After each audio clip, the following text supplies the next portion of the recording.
J.D. Vance, c'est l'incarnation d'une nouvelle droite américaine. C'est la version de Donald Trump, mais qui aurait lu des livres. Je m'appelle David Thompson, je suis le co-réalisateur du documentaire J.D. Vance, La revanche d'une Amérique. Je suis Thomas Negaroff et j'ai coécrit ce film sur J.D. Vance. En fait, J.D. Vance, il est sorti de l'anonymat, surtout en Europe, au moment du fameux incident de la Maison Blanche, quand il humilie Zelensky. Mr. President, with respect, I think it's disrespectful for you to come into the Oval Office and try to litigate this in front of the American media. Right now, you guys are going around and forcing conscripts to the front lines because you have manpower problems. Et ce qu'on raconte dans le film, c'est à quel point son histoire personnelle permet de comprendre aussi sa trajectoire un peu particulière, qui est celle d'un petit gamin né dans une famille dysfonctionnelle, dans une Amérique en crise. Il incarne, qu'on l'aime ou qu'on ne l'aime pas, une forme de rêve américain. Et puis ce qui est aussi intéressant dans son histoire, c'est à quel point, à chaque fois, c'est une forme de caméléon, ce type. Some people who voted for Trump were racist and they voted for him for racist reasons. Trump is a really bad candidate and frankly, I think a really bad person.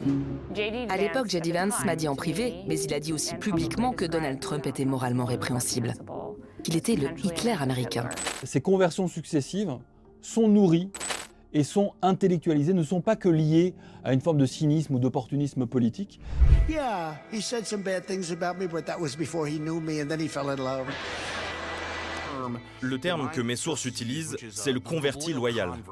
Trump adore les convertis loyaux parce qu'une fois que vous avez franchi ce Rubicon, une fois que vous avez avalé cette pilule qui consiste à renier tout ce que vous disiez de lui auparavant, vous devenez un atout précieux parce que vous n'allez pas faire marche arrière.